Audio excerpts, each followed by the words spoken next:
Assalamualaikum warahmatullahi wabarakatuh. Perkenalkan, nama saya Muhammad Irfan Narfadilah, NPM saya 19106310 786 dari kelas PJKR 3C.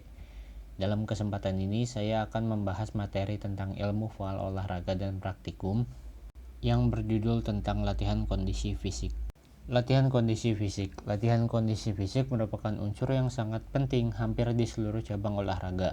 Oleh karena itu, latihan kondisi fisik perlu mendapat perhatian yang serius, direncanakan dengan matang dan sistematis sehingga tingkat kesegaran jasmani dan kemampuan fungsional alat-alat tubuh lebih baik. Apabila kondisi fisik baik, maka 1. Akan ada peningkatan dalam kemampuan sistem sirkulasi dan kerja jantung. 2. Terjadinya peningkatan dalam kekuatan, kelentukan, stamina, kecepatan, dan komponen kondisi fisik lainnya. 3. Akan meningkatnya efektivitas dan efisiensi gerak ke arah yang lebih baik. Keempat, waktu pemulihan akan lebih cepat.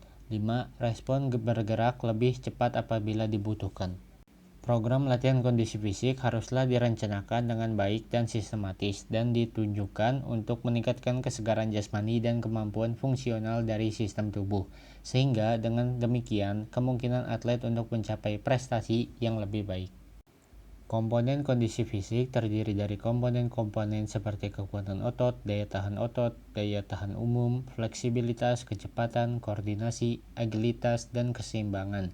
Mengembangkan atau meningkatkan kondisi fisik berarti mengembangkan atau meningkatkan kemampuan fisik atau physical abilities atlet. Kemampuan fisik mencakup dua komponen, yaitu komponen kesegaran jasmani atau physical fitness dan komponen kesegaran gerak atau motor fitness. Latihan kondisi fisik berarti atlet diberi latihan komponen-komponen kesegaran jasmaninya dan komponen-komponen kesegaran geraknya. Mengenai kesegaran jasmani dan kesegaran gerak dijelaskan dan digambarkan oleh Galahui sebagai berikut. Dengan demikian, setiap atlet hendaknya dilatih komponen-komponen kondisi fisiknya tersebut dengan program latihan yang disusun sesuai dengan prinsip-prinsip latihan.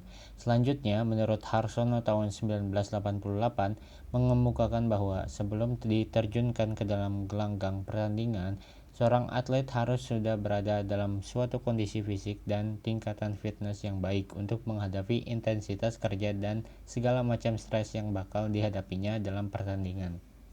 Proses conditioning dalam olahraga adalah suatu proses yang harus dilakukan dengan hati-hati dan perhitungan yang matang, karena proses ini berkenaan dengan organ-organ vital manusia seperti jantung dan paru-paru. Sesuai dengan yang dikatakan oleh Harsono tahun 1988 dalam bukunya Coaching dan Aspek-aspek Psikologi dalam Coaching, bahwa proses conditioning harus dapat membangkitkan reaksi-reaksi yang positif dalam organisme tubuh kita, yaitu kemajuan dalam organisasi neuropsikologis kita dan kemajuan dalam menyesuaikan perubahan-perubahan atau adaptive alternation dalam jaringan-jaringan tubuh kita. 1. Kekuatan atau strength. Strength adalah kemampuan otot untuk membangkitkan tegangan terhadap suatu tahanan, menurut Harsono tahun 1988. Selanjutnya, menurut Thomas tahun 1992, yang dimaksud dengan kekuatan dalam kemampuan untuk mengeluarkan tenaga secara maksimal dalam suatu usaha. Hal ini dapat diukur dengan 1 repetisi usaha maksimum atau 1 RM. Latihan-latihan untuk mengembangkan kekuatan diantaranya adalah latihan tahan. Menurut tipe kontraksi ototnya, latihan tahanan dapat dibedakan yaitu latihan kontraksi isometris, kontraksi isotonis, dan kombinasi kedua kontraksi tersebut yaitu isokinetis. 2. Latihan daya tahan atau endurance. Yang dimaksud dengan daya tahan dapat dibagi menjadi dua bagian, yaitu daya tahan otot atau muscle endurance dan daya tahan kardiorespiratory. Yang dimaksud dengan daya tahan otot atau muscle endurance yaitu kemampuan otot untuk melakukan kontraksi atau bekerja dalam waktu yang relatif lama. Sedangkan yang dimaksud dengan daya tahan kardiorespiratory atau daya tahan peredaran darah dan pernafasan adalah keadaan atau kondisi tubuh yang mampu untuk bekerja dalam waktu yang lama tanpa mengalami kelelahan yang berlebihan setelah menyelesaikan pekerjaan tersebut. Latihan untuk meningkatkan daya tahan diantaranya adalah fartlek, interval training, dan cross country.